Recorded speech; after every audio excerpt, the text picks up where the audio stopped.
স্বাধীনতার এত বছর পরেও আমরা মেয়েরা এখনও পর্যন্ত স্বাধীন হতে পারলাম না।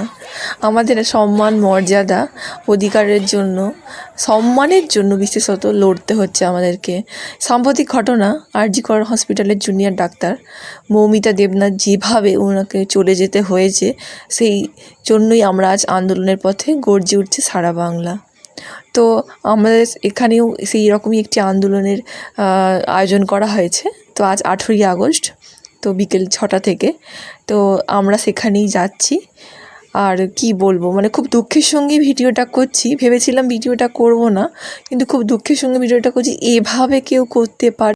ভগবানের আর এক রূপ হচ্ছে ডাক্তার, আর সেই ডাক্তারকেই আজ চলে যেতে হলো।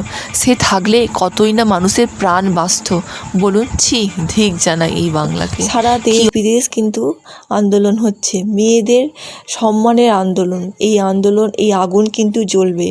যত দিন না অপরাধীরা শাস্তি পাবে, তত দিন এই আগুন জ্বলবে, আর তত দিন আমাদের এই আন্দোলনটাও চলবে। মেয়েরা এখনও পর্যন্ত সেফ নয়, কোথাও কাজে যেতে পারে না, ফিরতে পারে না, টিউশন পড়তে, কত রকম মেয়েদের অসুবিধা। শুধু তাই নয়, ট্রেনে বাসে কত রকম যে অসভ্যতামিগুলো হয়। তাই এই রকম যারা অপরাধী তাদের শাস্তি হোক, আর তাদের শাস্তি দেখে বাকি যারা রয়েছে তারা এই ধরনের কাজ করতে যাতে ভয় পায়।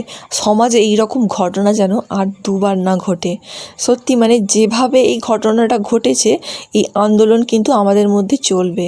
আমি সকলকে অনুরোধ করছি, শুধু মেয়েরা নয়, বাবাদের, ভাইদের, দাদাদেরও থাকার জন্য অনুরোধ করছি। আর আপনারাও আছেন। সত্যি এই আন্দোলনটা আমাদের সকলের। সকলে মিলে একজোট হয়ে আন্দোলন করলেই তবে কিন্তু অপরাধী শাস্তি পাবে, বা যুদ্ধের জন্য আমরা শুরু। এই যে এবার শঙ্খ বাজাবে, তারপরে কিন্তু আমরা বেরিয়ে যাব। ব্লগের সঙ্গে থাকুন, আমাদের এই আন্দোলনটা কিভাবে আমরা সেদিন পরিচালিত করেছিলাম দেখতে থাকুন।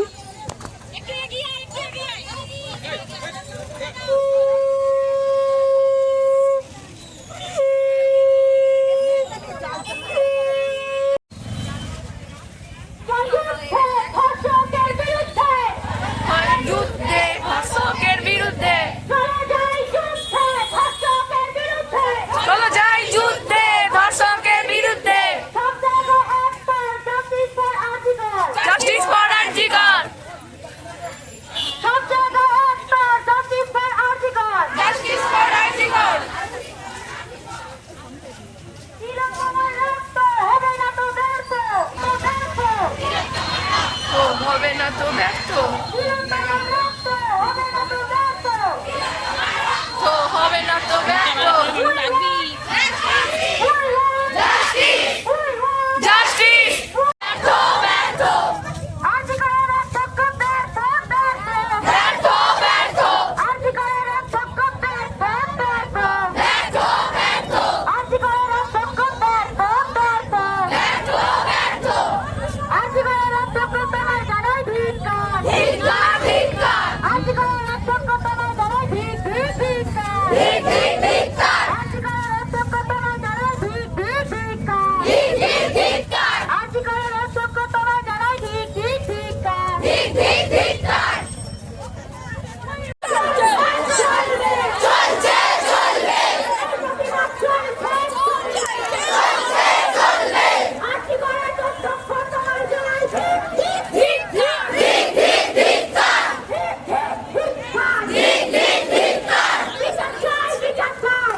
হয়ে গেছে, এবারে সবাই মিলে আমরা চলুন জাতীয় সংহত জাতীয় সঙ্গীত গাই।